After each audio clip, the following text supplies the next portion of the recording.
Good evening and welcome to Momentous Live, episode 59. Is it 59 Whoa. or is it 60? Hang on a sec. Did I screw it up? Oh, it is 59. Next week, 60. I'm not like Oh, always living in the future because, half our stories get bumped to the following week and I'm yes. second guessing myself. 59. 10 to go Lucky. till it's nice. All right. So, yeah, I'm Tristan Shutra. I'm William Silver. And I'm Gray Williams. Look Welcome. at that. Nailed it. We don't even have to refer to each other in space anymore. Yes. Love it. Next You can level. learn about us here at momentous.tv, twitter.com/momentous.tv, facebook.com/momentous.tv, instagram.com/momentous.tv. On YouTube, search for my name and find the Momentous playlist there. Like, subscribe, follow, smash all the bells and all the buttons. And, do a hostile takeover if you want. We're right here. Yeah. We're here for you. We're here for your hostile takeover. We can be I'm more bought. poison pill. I'm very much poison pill this week. Poison pill. Oh, no, don't poison pill. We need the takeover. All right, let's get to it. We've got three follow-up stories this week for us. Number one, and I hate to rub salt in Gray's wounds here because I'm pretty sure this hasn't arrived for him yet, but the Playdate has started shipping and reviews are coming in, and that is the quirky handheld game system.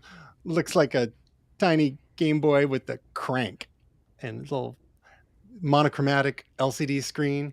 It's just ever so cute. Mm-hmm. Friend of the show, Jamie Reynolds, definitely a skeptic. But Gray, you have one on order. Do you have a ship date yet? I don't have a ship date, but I do have. I'm in pre-order group 1. And I just realized that it's actually being shipped to a place in the United States that no longer is taking packages. So I actually need to change this address. It's a good thing that we did this. So hopefully I'll be able to speak to the folks over at Playdate and get that shipped to the right place. So we'll see if we can get that done. But it's funny, actually, because of the way that their pre-order system wasn't working properly, I wasn't able to order it to Canada. So this is a knock-on effect. But I think it's funny. The order number that I have here is 3, 6, 9, 12, 15, 16 digits long. I don't think there were that many sold, so it must be some sort of thing in their order. But is it on the blockchain? Right? But I ordered this on the 29th of July, 2021, which I believe was the very first day, obviously in the very first group. So I'm excited to receive mine as soon as possible. And people ordering today will receive theirs in 2023. That's correct. Thank you, COVID supply chain. But as a reminder, the Playdate, tiny little units, but looks like a third of the size of the Nintendo Switch. Gray, why did you order this? Honestly, like a couple of things. Love the commitment to small independent hardware manufacturers. Panic has done some really cool stuff. They make one of the best FTP clients on the planet. They make some of the best development environments on the planet. And honestly, like the way that they went about talking about this before it launched, it very much spoke to sort of that independent, more open access to hardware and software. So they've got a tool where you can make games for it in a browser. They have an SDK, which I've downloaded but haven't opened yet. And it just this feels like a return to a time when I was in grade school and high school, where making your own games that were on par with some of the things that could be put out by AAA developers was actually possible. And so this felt like something that I really wanted to be part of. So I gave them my money, and here we are. Almost a year later, and the thing's shipping. They went through some absolutely incredible challenges. Everything from the size of the screws that they had to get to different processors not being available for up to 6 years based on certain things that were going on with ICs just not being available. So, yeah, cool stuff, and I'm pretty thrilled to have mine arrive. And one of the neat features of the Playdate is the whole calendar of games coming out throughout the year. So new games all the time. Well, one of the things that they had done originally was they basically made a season of games, so you'd get the games released in a time-released format. So everyone was kind of playing the same new game at the same time. They made some adjustments to that because obviously instead of having all of these drop at once, You can do one of two things. You can basically either have it time released based on when you get yours, or you can have it basically whatever's been released up to that point, you can have it dropped to you. So an interesting way of going about distributing software, and kind of counter to the binge and quit, I think, that we've been taught by streaming media. It is nice to see a little bit of whimsy as well in the whole design of this, and even the crank itself. Now, the reviews have been mostly positive. We're seeing like some 7s and 8s out of 10. Some, obviously, a few glitches. Some people were thinking that the handle, the crank might have been a little sturdier, and it's not as much as is expected. But generally, positive reviews and a lot of hope for more good things to come there. Again, it's quite early. Will, is there any part of you, despite the fact you'd have to wait a year if you're ordering today or even more, you haven't been a Game Boy boy in the past. Game Boy boy. Game Boy boy, yeah. So I think this probably isn't for me, but I love that it exists. I love that people are making these things. It sort of felt to me a little bit like what happened when iOS first came out with games, that we were kind of stuck in a rut of doing first-person shooters or fighting games for a lot of video games that were coming out. The Gears of War, the Halos, Street Fighter, all that stuff.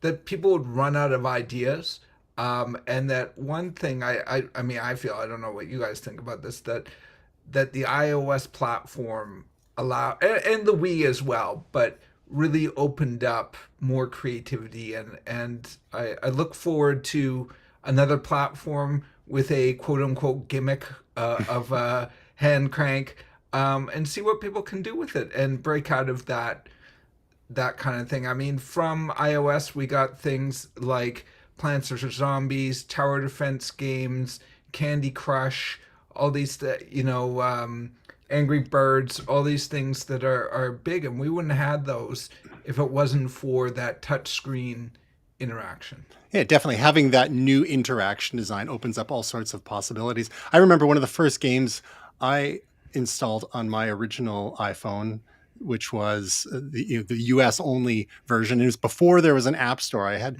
to jailbreak it in order to have it running on Canadian cell networks. And as a result, when it's jailbroken, then you have access to the pre-app stores that were out there. And I had a game, I can't remember what it was called, but it was really neat. It was sort of a puzzle game where you had to, try to get some sort of rock rolling from one part of the screen to the other, and you had to basically just use your finger to draw different ramps and curves and things like that to get it where you wanted to go. And it was a little bit of a thinker, but it was different than a joystick game or a keyboard and mouse game or whatever. Just that whole interaction design, and Playdate promises to open up the same sort of possibilities there. So looking forward to getting it in your hands, Grace, so we can get your hands-on review. And hopefully the ergonomics aren't going to be too hard, because it's a teeny little thing. And, I could see some, if you're having some extended sessions, I could see some cramping going. I'm a bit of a carny, though. A small hand smells like cabbage. Perfect. Yeah. Perfect. You could be president someday. All right. So moving on to our next bit of follow-up. Several months ago, we talked about a crypto project called Worldcoin. And the idea with Worldcoin is that it was going to be a bit of a democratizing form of cryptocurrency, where and almost promising some sort of universal basic income. But the only catch is that you, in order to authenticate your identity, you would have to have your iris scanned by this giant orb that teams around the world would take to scan people's irises, and then they would basically be promised some of this cryptocurrency, which hasn't actually launched yet. And we debated some of the pros and cons of the notion. I think I know, Gray, you've come out in favor of UBI before, but I think we all expressed some privacy concerns with the biometrics being gathered. But there's a little update to this story.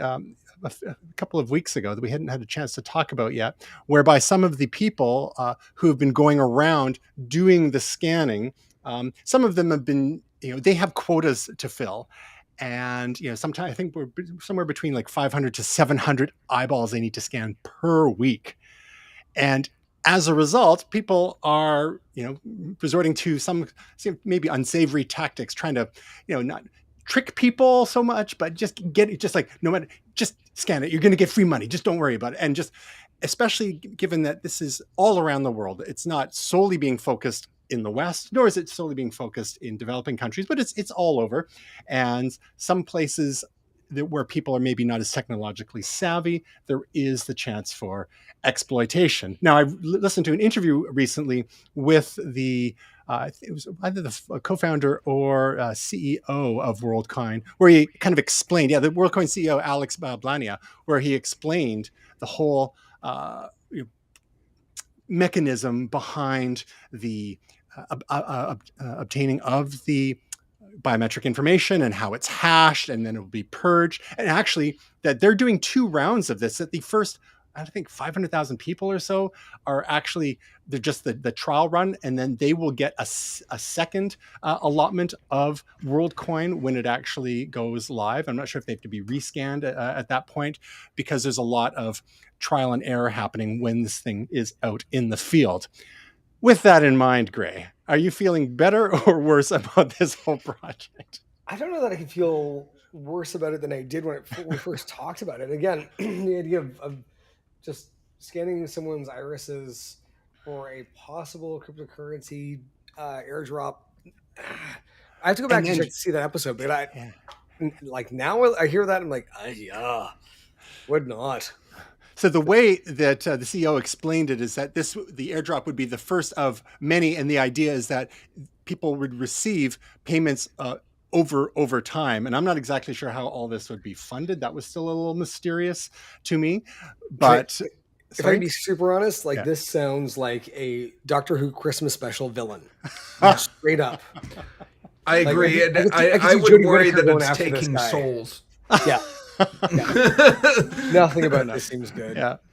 So with any of these things, I think it's obviously, I think it's good to try to assume that people are trying to do something good, and then listening to the case they make, and then judging for it, because there's always going to be so many hot takes online, right? So when we go to the source, listen to what people are saying, listen to the organization and see what they're doing. Now, there's always going to be bad actors involved, and because it's such a huge project, if you're trying to scan 7 billion eyeballs, there's going to be some messiness along the way that may or may not reflect on the value or the worth of the project itself. So it's one of those things, though, where it raises a lot of flags. Will, would you get your iris scan to get it? Because who knows, the value of WorldCoin will be driven by supply and demand. And if it ends up becoming a truly universal currency, what they're aiming to do, a truly universal cryptocurrency, you would think that the demand would go up. Now it is 20. I believe it's 20% pre-mined, 10% to the organization, and 10% to venture capitalists to bootstrap this sort of thing, bootstrap the project. Will, would you trade your iris for some potential, or iris scan for some potential cryptocurrency that could end up paying dividends and appreciating in value as time goes on? No. Okay then. That's a no from me, dog. Not a friggin' chance. Why do they need your eyes again? Because to me, like Gray says, this is a Doctor Who villain. It's like it's taking your soul. And it's like, if you're going to start taking people's eyeballs, have the coin. Give people the coin. Yeah. This is on a never, may never happen. And what are you doing with those eyeballs? And why do you need them so bad? Why is that the first thing before the coin is even minted and being distributed? Why Well, do they need the eyeballs so bad? This seems to be about collecting eyeballs and not about a friggin' coin. I so wish it was actual eyeballs and not simple Yes. scans. Like Well, that what would be would you Doctor Who. what would you yeah, exactly. What would you need to be given to actually sacrifice one of your eyeballs? Now, we have either of you submitted to biometric scans, be it retinal or iris or otherwise, for convenience sake, such as crossing a border, getting through security quickly for flights, etc.? I don't think so. I'm enrolled in the global and online enrollment system for Nexus. So I Okay. have been retinally scanned. I have been Mhm. fingerprinted. Mhm. I That's, mean, you said retinally, not rectally, right? God, I hope so. Oh, Or jeez. Tired of being the butt of that kind of joke. Wah, But wah. They say it's like a fingerprint. it's unique to everybody. How do you know? You checked. Oh, that's been a pleasant job. But yeah, no, like Nexus is kind of interesting because it is about convenience to a degree, but it's also, I find, about security. You know that when you're moving through that line, you're moving through that line quickly because people have been authenticated. Mhm. Um, reasonably speaking, like looking at the organizations involved, if they wanted something uh, that has to do with my biometrics, pretty sure they'd be able to get them without me actually volunteering them. So that one seemed like you know, I mean, it's a and little bit like a face scan with your phone. I know. I mean, like I do fingerprints and face scan with Mhm. my various devices. So, um, you know, And again, those are hashed. They create like a long string of characters, which is what WorldCoin is claiming to do here, that the actual scans will be purged, and what you'll be left with is this alphanumeric string to uniquely identify you and to prevent impersonation. so again, why is this the first thing they're doing? Why is it obsession about collecting these things and not about having something that they're giving you right away? Like that to me is the fishy thing. Well, and, I and mean, they're we'll, claiming that this is like the beta run, basically, to work out the kinks in the system before they roll it out, globally, to get these couple 100,000 scans done and work the kinks out of the system. Now, but it doesn't but seem like that's, the I mean, you do utility raise a is good there. point. Like, it should be like, Yeah, like where is the utility? Because it doesn't seem like the utility is there right now. And yep. so, in order for me to want to do this, I need more than the bribe of here's a little bit of this stuff. It's like here's this thing that you can now go do something with. If we can't do something Yes. with it, then I'm Yeah. probably not opting in. Would you trade your email address for a chance to win a Harvey's Hamburgers gift card? The email address that I use for contests or my actual email address? You know what? Might just throw your retinal scan or your iris scan in with that too. My iris scan that I use for contests? Well, that's Just when let we me get first, my eyeball here. you joke, but when we first talked about this story last year, after the show, I was thinking, I would try and see if I could find an old glass eye somewhere and try, but the problem is that they do it in person. It's not like you're submitting it over the web, right? But if you could get like some wacky contact lens, like that would actually make me feel a little bit more comfortable, because Yeah. when, they knock on your door because of the things you've done, then you say, "What? That's not me. Look, my eyes are fine." There's our next product, right? Which is going to be a unique contact lens that is designed based on your own retinal print, but different enough so that it can be used, uniquely with you. The Privaris is a new contact lens that we'll be rolling out soon, and so buy our cryptocurrency. Right? Well, you could Perfect. also do what they did in, I think it was Minority Report. Didn't he get his eyeballs swapped out? Yes, yeah, with a gentleman of Asian descent, I believe. It was he walked into a store, into the Gap, I think, and they were trying to sell. I can't remember. So it was a Japanese name, but Yeah, and Mr. he's So and so, we've got walking through the mall, and he's getting all the targeted ads. Yeah, yeah. I've got to rewatch that movie because it was on the money in a It lot was. of ways. It's almost like they saw the future. Yeah, not wah. Wow. I see what you did there. I still don't understand why the basement door wasn't locked. Like, come on, in the third act, like, it was a little too convenient. Anyhow, you should at least kick it in or something. Come on, Tom Cruise. So our last bit of follow-up. Elon Musk is turning into the Wordle of Momentous. He's the new Yeah. Wordle of Momentous. This week in Elon. So over the last couple of episodes of Momentous Live, we talked about some of Elon Musk's maneuvering around Twitter and buying up 9.2% of shares quietly over time. It's actually a little bit in trouble with the SEC for not declaring that soon enough, because I guess, he was being advised to, or either he did it himself or was getting bad advice. I see you don't want to tip your hand too quickly because then it drives the price up, right? So in order to accumulate more while it's cheap, did not disclose in time, but the fine is only like 100 or 200 grand, which is pocket change. Anyhow, so we first talked about him accumulating shares, and then last week we talked about how he was going to take a board seat, and then last week that he turned the board seat down, and people were speculating it's because he'd only be able to own up to 14-15%, and if he wanted to own more, he wouldn't be allowed to be on the board. And then things got even more interesting. So he turned down the board seat, and now he's made an offer for 100% of Twitter. And that happened, last week, not too long after our show. So there's been all sorts of ink spilled all over the place in print and online media, of course. And it's just the latest saga. As the CEO of Twitter said after Elon turned down the board seat, he said there will be distractions ahead. And yes, distractions have definitely come.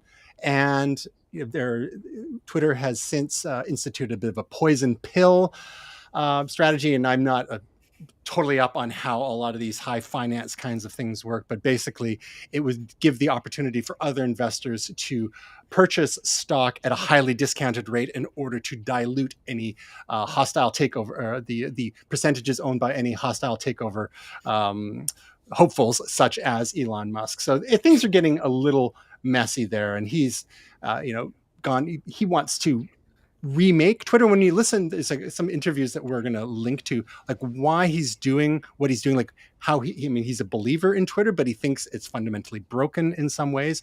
He has described himself in the past as a free speech absolutist, and Jack Dorsey, the one of the co-founders and twice CEO of Twitter, has come out saying, that Twitter was supposed to be a free speech platform. Elon has since said, as Jack did, we want to comply with the laws in all the countries, but there are some legitimate discussions to be had regarding what should actually be allowed, what should be moderated. And Elon's big thing is make it transparent. He wanted to open source the algorithm, for example. He even said something like put it up on GitHub so people could have a look. And so some of these things, may be interesting, but of course, people always get a little nervous when billionaires want to billionaire. For all the good that Elon does in his own ways, he's still a quirky guy, and this pet project. Jeff Bezos bought the Washington Post, and that's a big media enterprise. But the Twitter is, like some people call it, the de facto public square, and as such, what responsibility does it bear? Should it be bought by or owned by a single person, et cetera, et cetera? So we don't necessarily want to relitigate that story to death, because it's again ongoing. But Will, do you have any thoughts right out of the gate on what has happened since we last spoke on this topic and the latest developments? Oh, by the way, he offered to buy Twitter for $54.20 a share. It was going to be $50 a share, but he added $4.20 because memes. Because he's 12 years old. Yeah, and it's at a premium. To its current stock price, or what it was when he made the offer.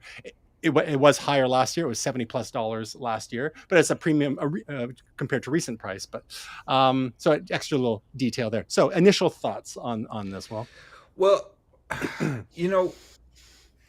I think I said that my favorite show of last year was the Into the Storm about QAnon. Mm-hmm. And one of the things about that is that it's the people who originally created things like 4chan and 2chan and 8chan and all this all the chans, stuff, yep. all the chans.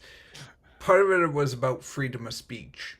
And when you look at where it went with, the Nazi boards and all this kind of stuff, there, it's super hard. And smarter people than I have debated this and theorized and come up with laws and all sorts of things.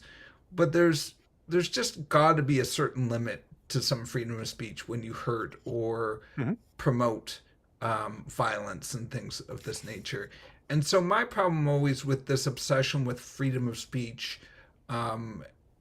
is, that's all well and good, but there does need to be some control at some points, because there are just problems that will occur. And as much as you don't want that to happen, as much as you think, well, it needs to be freedom of speech at all costs, I think there are some limits to it. And that's what makes me nervous with this whole thing about freedom of speech and with the way Elon's acting in general about this. Is, yes, it's a nice theory. Yes, to be pure about it.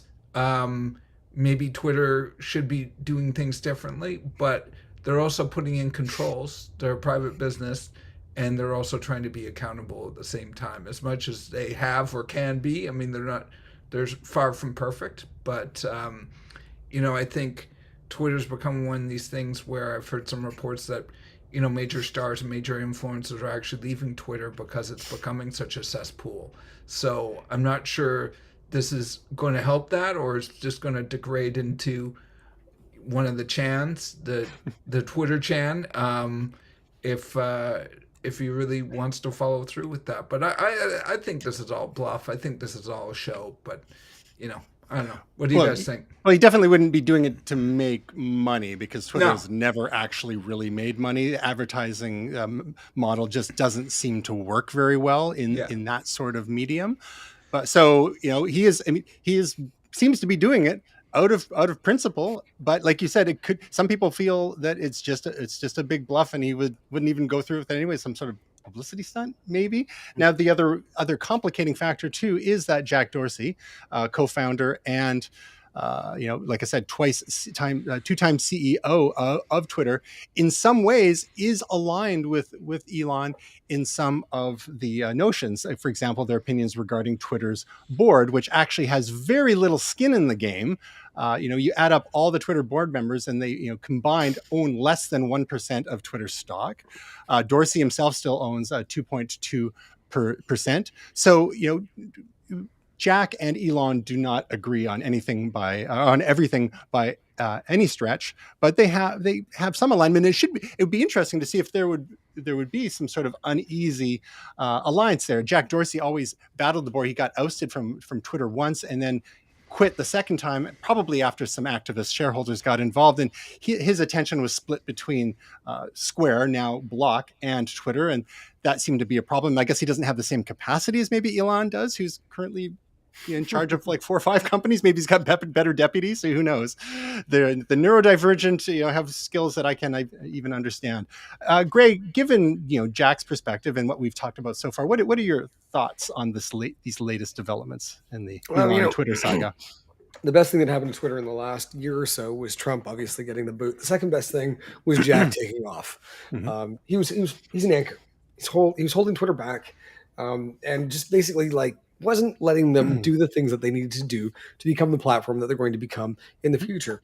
We're seeing all sorts of articles now about Mastodon, the open source Twitter alternative, which is never really going to find an audience. No, it's too complicated. The federated approach is just too complicated for most people. Yeah, I mean, one of the things that we have been looking at though is just the idea of Web3 and decentralized services, and I think that's where Twitter is headed. And basically just becoming a decentralized tool rather than being a centralized platform. And I think they'll be able to make money that way. This is a waste of time for Elon, a distraction for everybody else. And I think we've said enough about it. So I was listening to Jason Calacanis, who was a longtime reporter, a journalist, initially the Silicon Alley reporter, and since turned angel investor, and who is close with Elon. And he said that there are a number of, he seems to think there are a number of things that should be low hanging fruit for Twitter to fix things. There's the whole, not to mention the edit button that we talked to death last week, but even with a longer term plan, almost in alignment with what you were saying there about perhaps open and kind of what Musk was alluding to, opening up Twitter to an extent that, like we've got, think of what the HTTP has done for the web, right? Open protocol. What, for POP and then IMAP and SMTP for email. We do not, SMS for text messaging. And we've seen since RC, because not everyone's bought into RCS, nor the carriers, nor the device makers, we're seeing messaging services hitting roadblocks, especially between Android and iOS, iMessage. We don't have, so we're kind of fumbling for a standard there. There's no standard. There was IRC for chat, but there is no Twitter-like standard for this sort of service, which is kind of, for this public forum. And maybe one way out of this is some kind of approach which factors in like what you're saying about decentralizing and this is the kind of thing that maybe only someone like Musk could do, because he has the FU money and could open it up, could open source it, could make it a decentralized protocol. He's adjacent. He's let's say crypto adjacent. And when you don't care about the finances, someone like that's the thing, is the board is beholden to the investors, and if the investors are so it's the fiduciary responsibility of the board to make money for the investors. But if someone like Musk or someone else who has so much money that they could just control the whole works or most of it, then, and if they don't care about making money off it, like Jeff Bezos, I don't know if he's making any money off the Washington Post, quite frankly. It's hard to make money in journalism nowadays. So could Musk be the white knight to help Twitter become what it should really become and open it up? And the moderation, he like in his interview with Chris Anderson from TED, they did get into this a little bit, because he was asked why did he buy Twitter, and he talked about free speech, this, that, and the other thing. And one could argue, I know people have personal feelings about Trump being off Twitter being a good thing.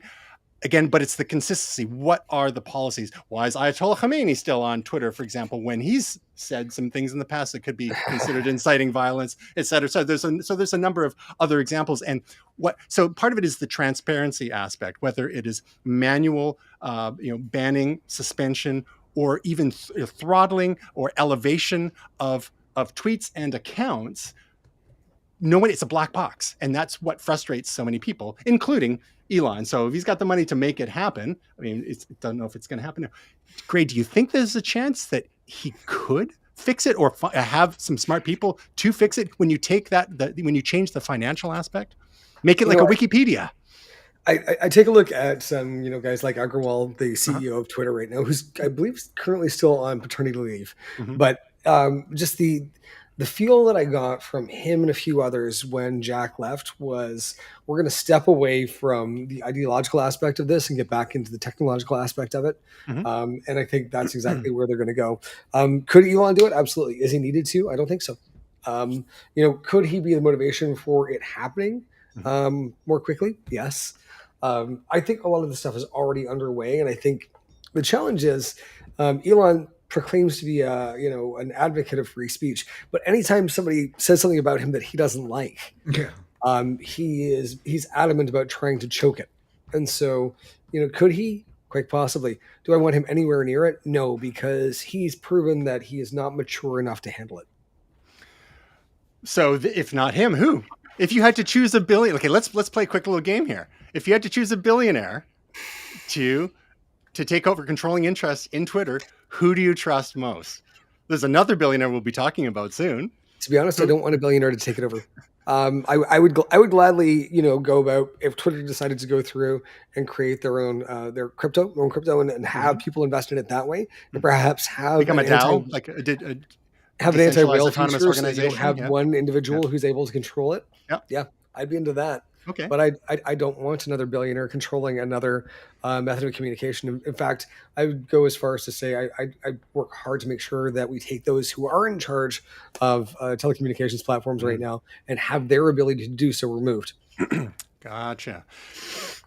Again, it has to do with the financial model, right? Is Twitter actually viable as a business? Because currently, no. Yeah. Maybe that's why I think there are smart people at the table who basically were looking at Jack and said, "You need to get out of the way, because what you're doing right now is basically running a business into the ground.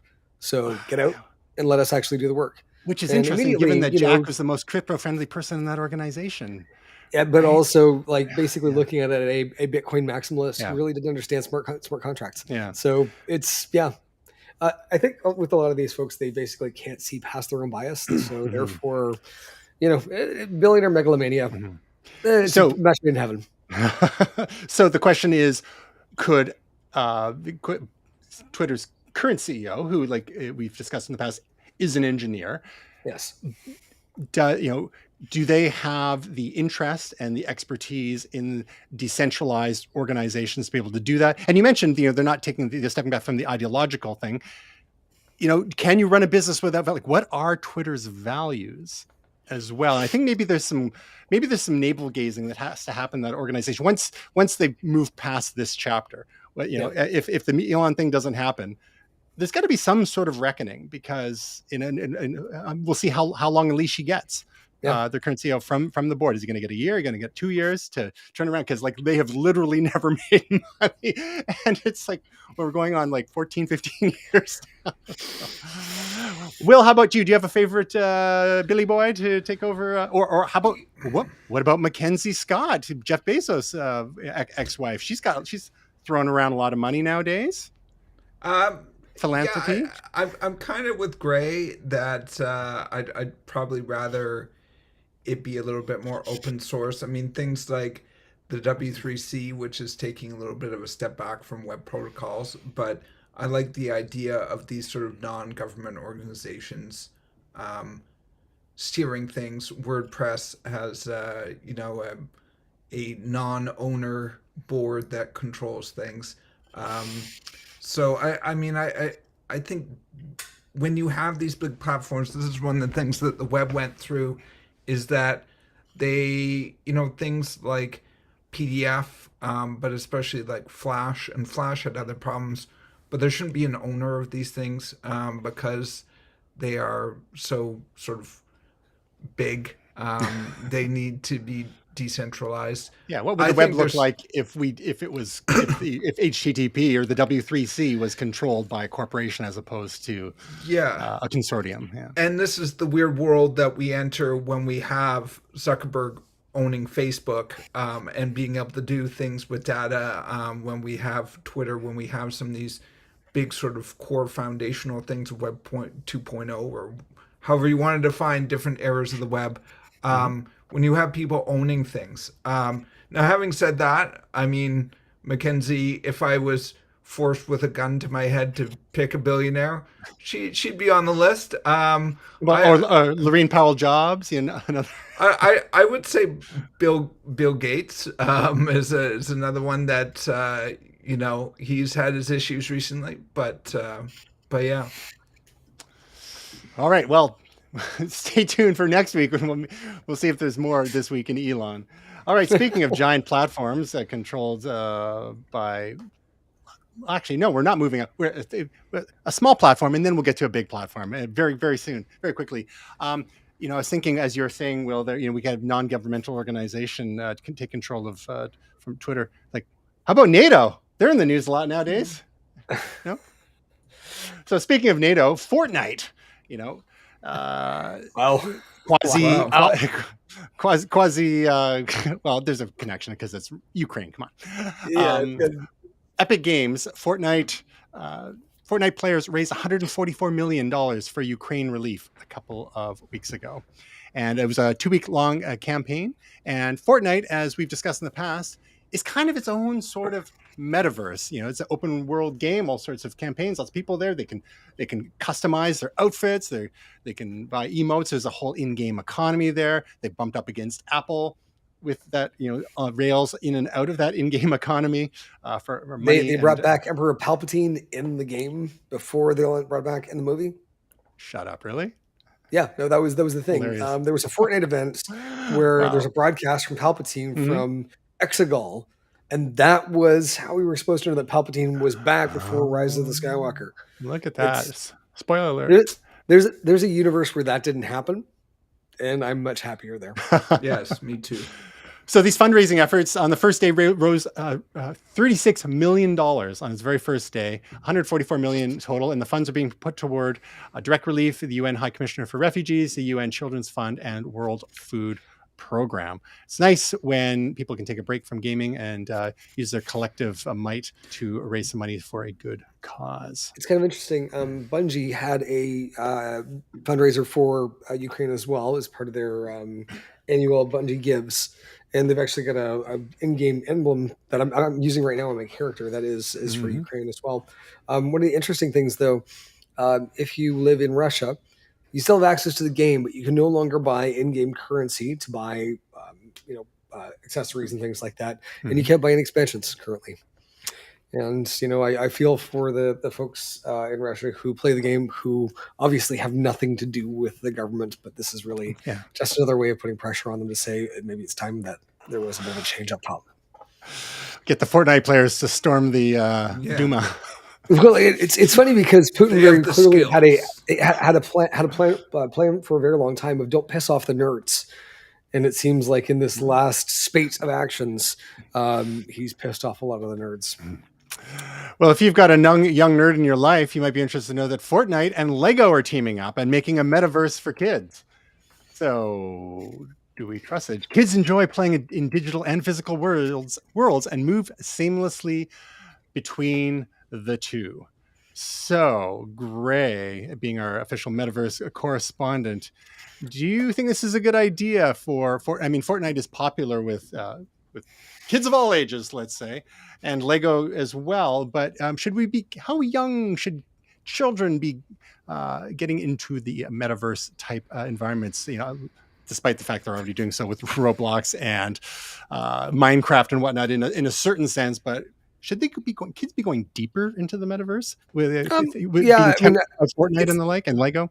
It's going to happen sooner or later. I think really the big thing here is making sure that parents are there along with them to ensure that they can see what's going on. Lego is, famously one of these places where creativity can blossom, and you can buy, just a package of bricks and turn it into whatever it is that you want to do.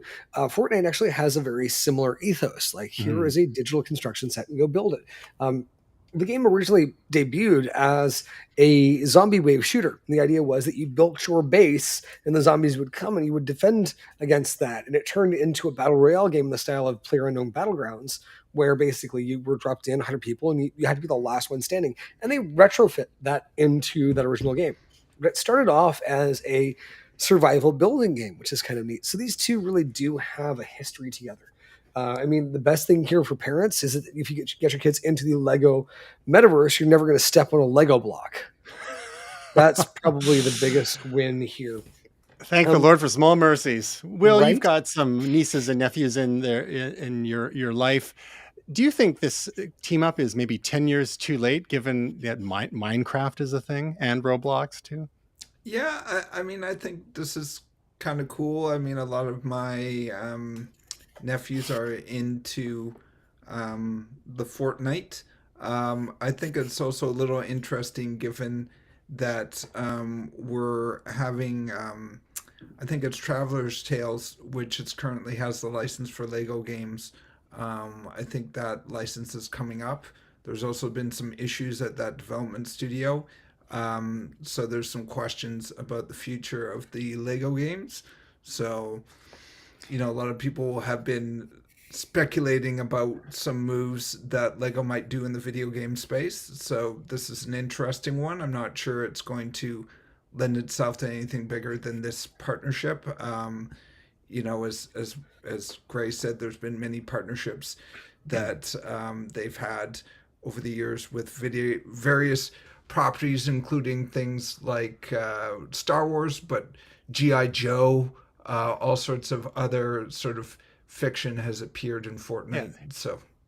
So you make a good point there about Lego and what they've been doing with gaming over the last decade or so with Star Wars Lego and Batman and Lego Harry Batman. Potter games as well. So, and maybe that's why, because I'm thinking, like, why didn't they, how did they seed the, quasi metaverse sort of building game, open world game market to Minecraft? Like, it seems like a huge miss there. Gray, do you think there's time for Lego to catch up? And that's something they've had great success in the more traditional, gaming, well, especially on consoles.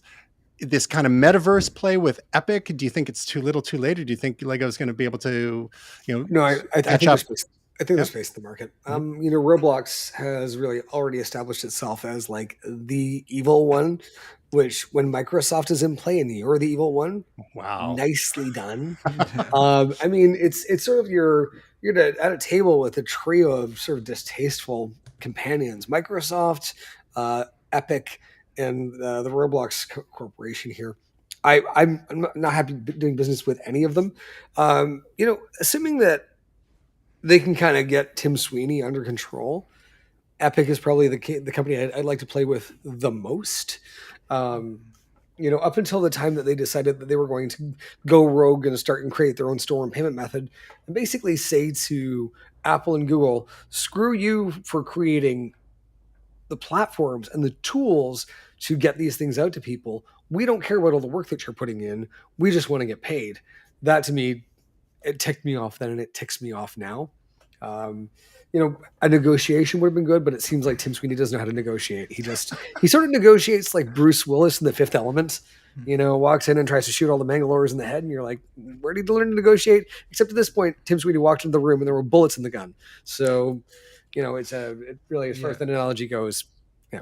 But I don't think it's too late. I think there's space for Lego and Epic. I think there's space for Minecraft and Microsoft, and I think there's space in the garbage bin for Roblox. I think too, it's we can't forget that Lego is massive. It's by far the biggest toy in the world. It is super popular. It's going to outlive all of us by millennia. Yeah, and when something is dropped, like a friend of mine just purchased the time machine, the DeLorean, a couple of weeks back. It sells out within minutes. Sometimes these things, the only place you can currently get it is Australia or something like that through the Australian site. So it's massive, and I think that that's going to help them tremendously. And say what you will about Roblox, but they're sort of a Mr. Pibb equivalent to don't be dissing Mr. Pibb. Okay, how about Safeway soda? I know you say that tastes like dirty pool water, so they're the Safeway soda of Safeway colas. Select, excuse me. Safeway Select.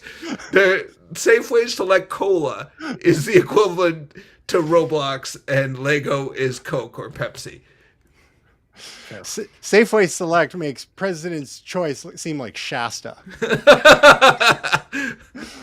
I don't even know what that means anymore. Yeah, that's great though. So leaping from one metaverse to another, there's a couple of meta stories that we've held on to here.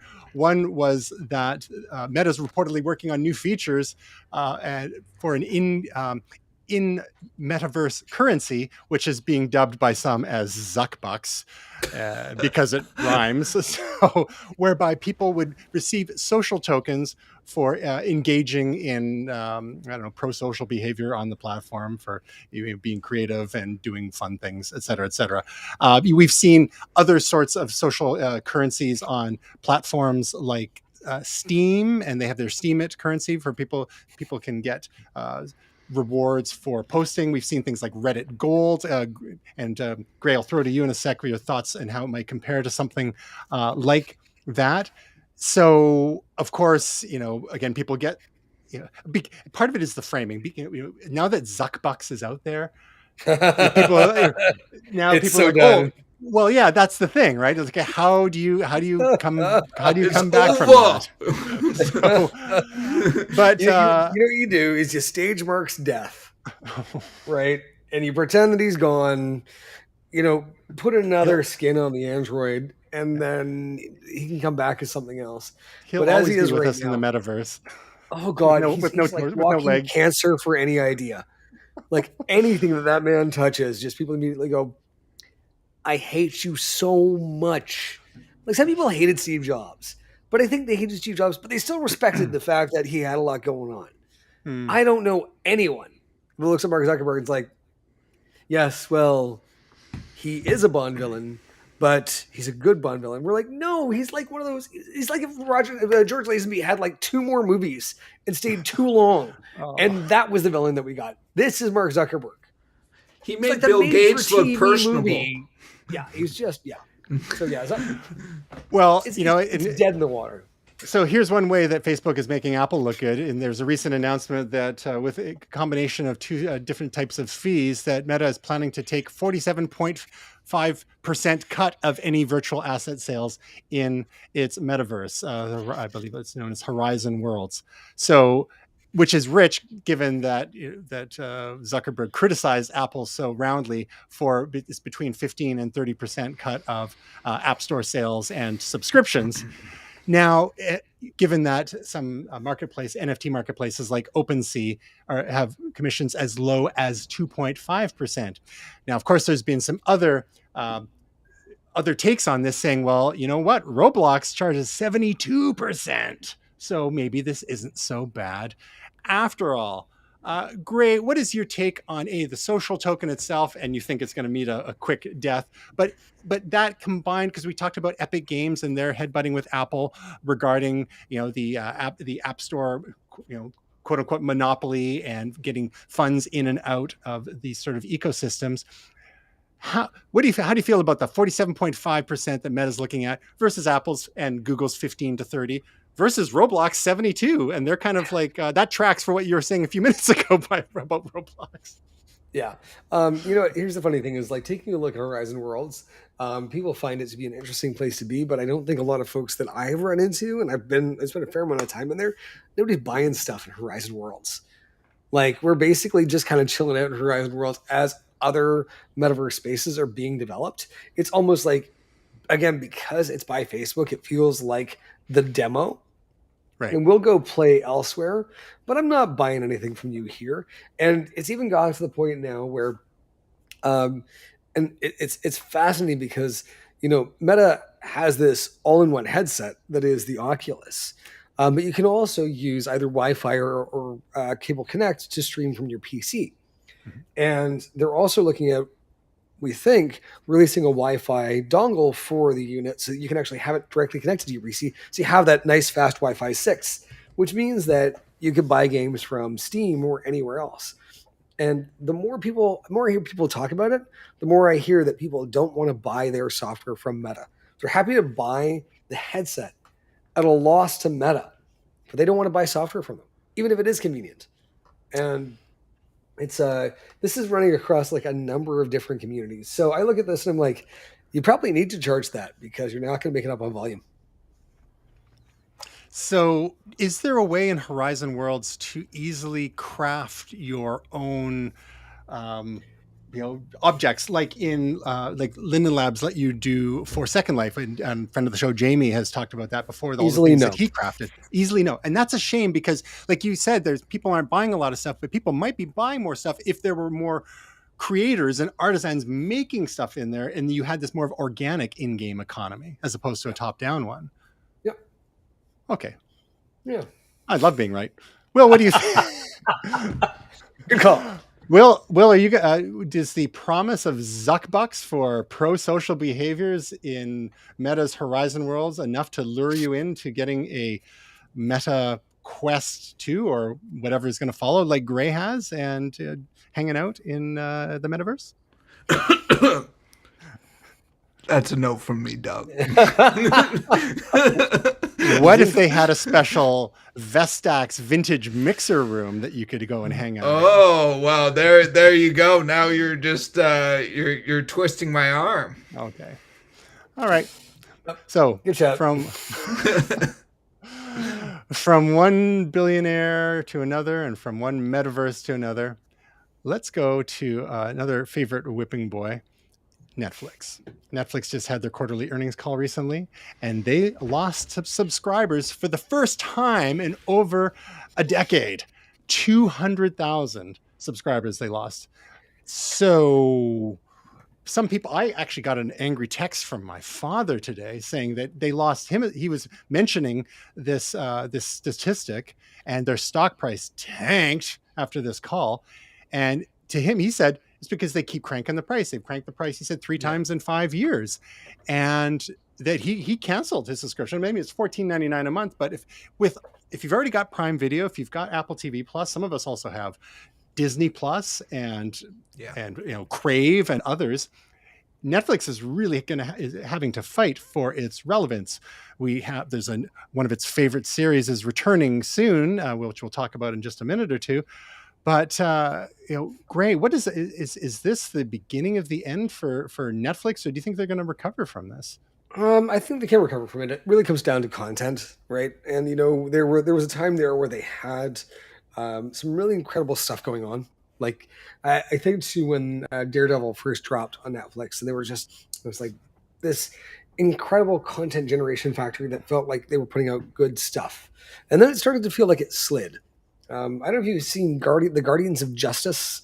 It's an interesting thing because I can't decide whether it's amazing or one of the worst things I've ever seen. If it's got that red N in the corner, it's usually a red flag. It's a red N flag. A lot of times I scroll past because they've had so much shovelware. Yeah. Well, and like that's the thing. It's from the guy who did the Castlevania show, so it's like incredibly high quality Netflix content. It's got Diamond Dallas Page as just an absolute scene chewing hero question mark, and it's basically like a palette swapped DC universe where Superman essentially in the opening moments kills himself, and it's played out with custom made video game footage, which is alternately like top down RPG scroller fighting game. It's like, and I look at it, I'm like, I don't know if you're good or bad, but I don't know where else you would have been made.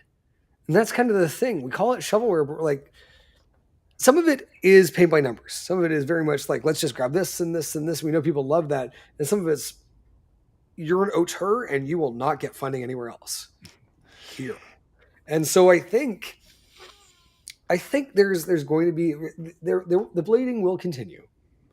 But I think it's going to get better for Netflix because I think a lot of us are going to flip through some of the stuff that's going on over on Amazon and Apple and see great things, but also see that it's not always a hit there. Looking at it this way, I used to pay $120 a month for cable. I think I'm $70 out the door for all of the services now, and that's when I have all of them going. I don't always have all of them going, so I'm still less than half the price, no commercials, and I choose what I want to see. So you're still ahead of the game. It's like you're making money at this point, right? Which I've invested in Worldcoin. There's still time. So one of the things that Netflix cited here was password sharing. And this has been a bugaboo that they haven't paid much attention to while they were in hardcore growth mode. But now that growth is tricky, because one of the Netflix advantages over the years was their, especially with their original content, is their worldwide rights. So they've benefited a lot from their international production as well as distribution, which gave us things like Squid Game, and that's been a great advantage for them, but the said advantage is also possessed by Apple and by Disney as well. Prime to a lesser extent, because they don't have quite as much original content yet. But part of this slowing growth, there's only so much original content you can create to compete with the others who are rapidly nipping at their heels. And Netflix is still by the largest by far in the streaming space. So it's their game to lose. But they claim that there's estimated about 100,000 accounts that are still being shared. And in response to this, they are floating the idea of being able to add sub accounts for a reduced price to basically acknowledge, hey, we realize some of you are sharing passwords out there, but like it's time. Most of you are grown-ups now. We'll give you a reduced price. You can have a sub account, and you're still subject to the whims of the main account owner until such point as you want to get your own main account. Will, do you think that approach will help Netflix win over some people who maybe have been sharing accounts to date? I think it's going to be that one's a real dilly of a pickle, and in some ways they needed to do more initially. I think they've let it go too long, if you ask me. I mean, I agree with Gray. There's so much good content out there, and people sort of complain because people want everything for free. People don't want to pay money for things. One of the Yep. things too is, this is my big gripe with all of these things, and I think I've probably vocalized this before around my sports ball, that I just hate all these freaking streaming services. I mean, I just wish there's some consolidation. And it's not just all money. It's about finding the apps. It's about having them all sort of one place, not having to open. I know first world problems. There's no bombs dropping on my head, but it does get down to a point where it does feel like things are spread over too many things. Things are too diluted. That's one of the things I also like about Apple Plus and also about Disney Plus is that it does feel like there's quality when there's stuff coming out. They don't necessarily have the volume, but they have the quality. Netflix is just churning stuff, and part of it is they constantly need eyeballs on screen. They constantly got to have more options. And it's been so diluted. I don't know if you guys saw things like the Adam Project, and it's like big name stars, not that great. It's like, yeah, sure, it was a popcorn movie, and Red Notice. Red Notice. There's just too much crap on that channel.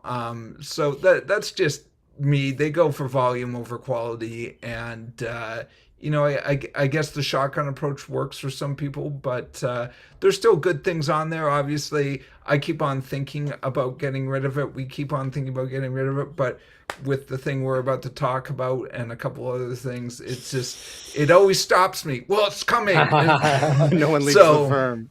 Yeah, let's talk about that now. Yeah, you call it the shotgun approach. I call it the Samsung approach. So, yeah. Speaking of things that don't suck, is what you had alluded to there, Will. We got Stranger Things season 4 trailer dropped. We were going to talk about it last week, but we ran out of time. Just very quickly, what are your impressions from seeing this and where this storyline is going to be taking us? How excited are you on a scale of 1 to squee? Me? Yes. I'm on the squee end of the spectrum. I mean, I often, I've said this before, during like the Fast and Furious trailers, if we're in the movie theater, I close my eyes and put my fingers in my ears because they've already sold me a ticket. Like, I don't know if I want to see any of this. I did watch this, partly because we were going to talk about it. I almost saw too much. I'm already in. I don't need to watch this more. So that's just my take on it. I'm excited. All right. So you're in. Gray, have you been watching Stranger Things up till now? Yes. And it's interesting. It's like Ray doesn't watch a lot of television. We watch a couple of things together, Star Trek Discovery being one of them. We have really enjoyed Stranger Things. And back when the pandemic first started, this was supposed to come out in June, July of 2020. These kids are like 30 now, aren't they? And here we are in 2022. And every once in a while, she just cracks a joke of like, hey, is the trailer for Stranger Things 4 out? She started a new job today. She doesn't know. And so we've been busy all week, and it's just I hadn't looked at it, and so I haven't watched it yet. So I am holding on and waiting. I'm not even looking at the screen.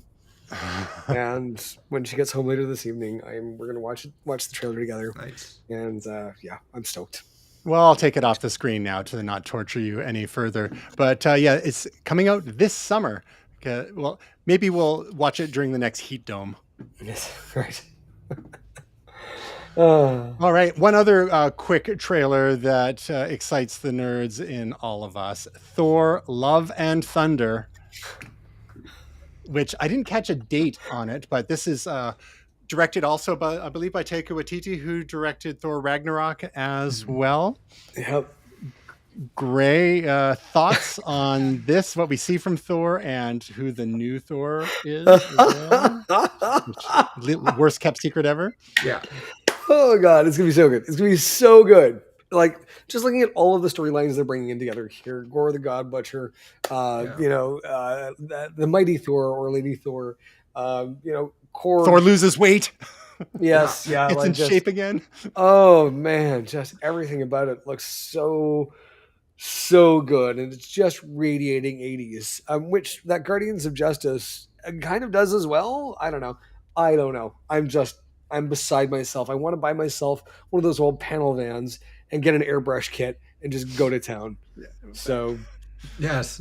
yeah. Would it have Yeah. Thor, or would it have new Thor on the side, or one on each side? You have Oh. two sides. There you Yeah. go. Right? Don't limit Right. yourself. Yeah. Some sort of like ethereal purple planet on the back. Yeah. Yeah. We've got a little bit of Guardians of the Galaxy action in there too. Will, thoughts? Yeah, no, I'm really looking forward to this. I love the font, very Masters of the Universe.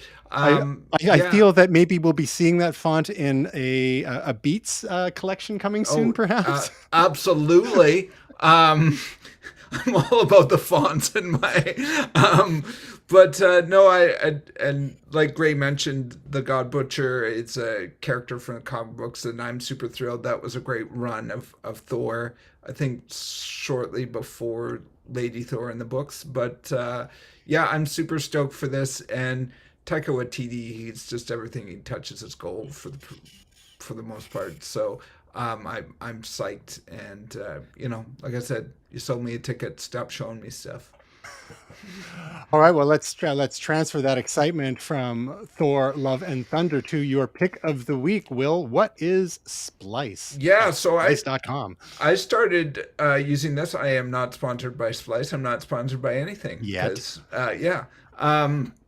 So I have been like a fool, been scrounging for samples and riffs and all sorts of things, chops and all these things that we make lovely music with. And some of them I source myself, some of them I purchase, production packs, which is a pretty common practice. And this is a service which I have to hunt a little less now. I'll still get my own samples through old records and things like this. But if I just want, a drill hi-hat or a big fat trap drum or a 808 tweaked to all get out, they have me covered for that. So they also have some great plugins for some of the major audio production software like Ableton and Logic and all that kind of stuff. So $20 a month, I probably spend more than that on various sample packs and plugins. So pretty good deal. Some of the plugins are rent to own, some of them are free. The better ones are rent to own or pay, of course, additional. And presets for plugins that you have. So if you are into audio production, this is a pretty cool service. The only thing that I've experienced so far, and I didn't know about this before I got into it, is there are many people who will complain to you about the app and that the search function is not great. But the amount of stuff that's on there is mind-boggling, to quote Joey from Friends. Yes, it's pretty cool so far, but it's a payout. So I don't know about you, but I like all my stock sounds to say Audio Jungle. Audio Jungle. AudioJungle.com. yeah. Gray, you got a pick for us this week? I don't. I've been gassed. I think I mentioned to you guys before the show. We sold our house yesterday, and we are hopefully moving into a new place May 1st. Congrats. So, is your pick of the week a certain neighborhood in Yeah, the Vancouver area? The new neighborhood is actually. Sorry, getting wrong. I thought we were going to be done by now. It's we're going down to Commercial Drive, so I will see you down on the drive. That's your pick of the week, Commercial Drive. See you there in Vancouver. Check it out. I got a call. I gotta Say again. I've got a call. I got to run. So. Oh, okay. Well, if you got to run, see you later. My pick of the week, Will. There's a couple of videos, Elon on the Elon Musk front. He did an interview with Chris Anderson at TED Talk before the actual TED Talk, which was the TED conference is in Vancouver right now, and just happened last week, I believe. He did an interview with Chris Anderson the week before at one of the Tesla gigafactories, and then he actually appeared at the TED conference last week as well. So they played a clip, an outtake from the other interview, and then he had a chat as well. And the reason why these two are my picks of the week has to do with something I said a little earlier, where I like to get the story from the horse's mouth a lot. There's a lot of people who basically make it their job to comment and spill ink. It's the whole journalist class, the commentariat class, whether it's actual journalists or people with their hot takes. And it's nice to hear, from these public figures, what they think, like from their, in their own words, as opposed to getting sound bitten, if that's even a word, right? Mm-hmm. And reading articles about them, like, what do they actually say? What do they think? And to see them, someone like Elon think and process in real time. You see his eyes are always like going, like you can tell he's thinking a mile a minute. And part of that is trying to choose his words carefully, but part of it is not so much because he actually doesn't choose his words so carefully. Part of it is just he's thinking very, as deeply as he can about these topics. This is someone who is trying to get the human race to Mars, as well as help save us from climate change with, that was his big inspiration to push into EVs, not to mention Neuralink to, brain computer interface to help people who have life-altering injuries or disabilities. The Boring Company, the Hyperloop, all these things that he's got going on. And it's so easy to just dismiss him as, a billionaire, adolescent. But it's to actually... And we do. Yeah. But to see him explain in his own words what he's thinking, it's like, oh, okay, I get where he's coming from now. And it's like, you always take everything with a grain of salt, but to see what he has gone through to get where he is today, and it's quite apparent that he's not in it for the money.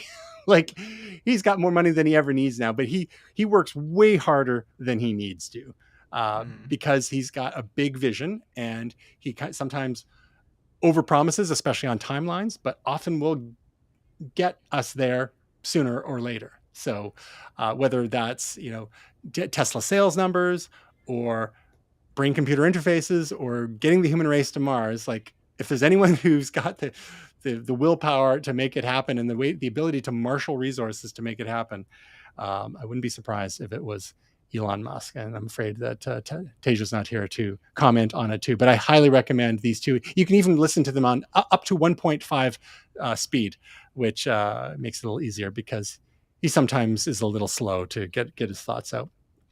So that's my picks of the week. Interesting. I'll have to check that out.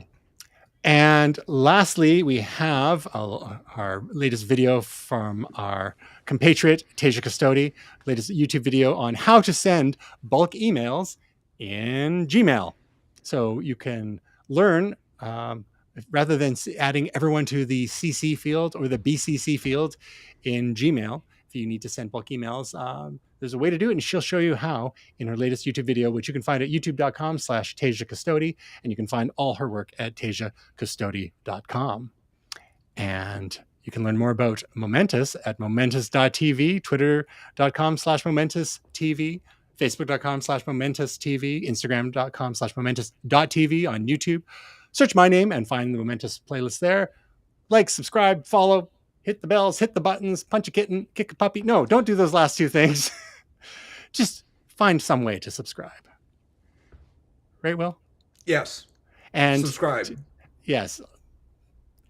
And to Gray, who apparently had to go, and to you, and to everyone else out there, we hope your week is truly momentous.